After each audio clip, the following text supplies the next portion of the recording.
இன்றைக்கி நம்ம பரிமளா அண்ட் கோ படத்தை பற்றி தான் பார்க்க போகிறோம். இந்த படத்தை பாண்டிராஜ் டைரக்ட் பண்ணியிருக்காரு. ஹீரோ ஹீரோயினாக ஜெயராமும் ஊர்வசியும் பண்ணியிருக்காங்க. இந்த படத்தோட கதை பற்றி சொல்லணுன்னா, இந்த படத்தில் வந்து ஜெயராமுக்கும் ஊர்வசிக்கும் 2 பெண் குழந்தைகள். 2 பேர் வந்து பார்த்திங்கன்னா கொஞ்சம் சேட்டை பிடிச்சவங்க தான். அதில் ஒரு பொண்ணை வந்து லோக்கலில் இருக்கிற ஒரு ட்ரக் டீல் பண்ணுற ஒரு தாதா வந்து அவள் லவ் பண்ணுறதா சொல்லி அந்த பொண்ணையும் அவங்க ஃபேமிலியும் ரொம்ப இரிட்டேட் பண்ணுவார். அவர் யார், நம்ம சாண்டி மாஸ்டர் தான். ரொம்ப நல்லா பண்ணியிருப்பார். இரிட்டேட் பண்ணுவார். இது நாளாக நாளாக வளர்ந்துக்கிட்டே இருக்கும். ஒரு ஸ்டேஜில் ரொம்ப எக்ஸ்ட்ரீம் லெவல் போன பிறகு ஃபேமிலி வந்து இதை ஹேண்டில் பண்ண முடியாமல், சரி ஓகே நம்ம பொண்ணோட லைஃப்பை சேவ் பண்ணணும்னு நினச்சிக்கிட்டு என்ன பண்ணுறாங்க, ஓகே நம்ம இந்த தாதாவை கொன்றுடலாம் அப்படின்னு சொல்லிட்டு முடிவு பண்ணுறாங்க. இன்றைக்கி நைட்டு முடிவு பண்ணுறாங்கன்னா, மறுநாள் இந்த சாண்டி மாஸ்டர், அதாவது லோக்கல் தாதாவை யாரோ கொன்று தூக்கி போட்டுடுறாங்க ரோட்டில்.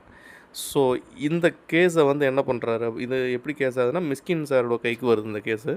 ஸோ அவர் இன்வெஸ்டிகேட் பண்ணுறாரு, யார் கொலை பண்ணியிருப்பாங்க அப்படின்ட்டு. இவர் 3 டைரெக்ஷனில் பார்க்குறாரு. ஒன்று வந்து ட்ரக் டீலர் சைடு, இன்னொன்று வந்து சாண்டி மாஸ்டரோட அம்மாவே கொண்டிருப்பாங்களா அப்படின்ட்டு, இன்னொரு சைடு ஜெயராம் ஃபேமிலி. இவங்க யார் கொண்டிருப்பாங்க அப்படிங்கிறத இன்வெஸ்டிகேட் பண்ணி கடைசியில் கில்லரை கண்டுபிடிக்கிறதா இந்த படத்தோட ஸ்டோரி. ஆக்சுவலாக சொல்லணும் அப்படின்னா, இந்த படத்தோட கதையே நல்ல ஒரு ஹியூமர் இருக்கிற ஒரு ஸ்டோரி தான். நல்ல ஹியூமர் இருக்கும். கரெக்டாக எடுத்திருந்தாங்க அப்படின்னா, படம் வந்து நல்ல காமெடியாகவும், ஒரு க்ரைம் ஸ்டோரியாகவும், ஒரு த்ரில்லர் ஸ்டோரியாகவும் இருந்திருக்கும்.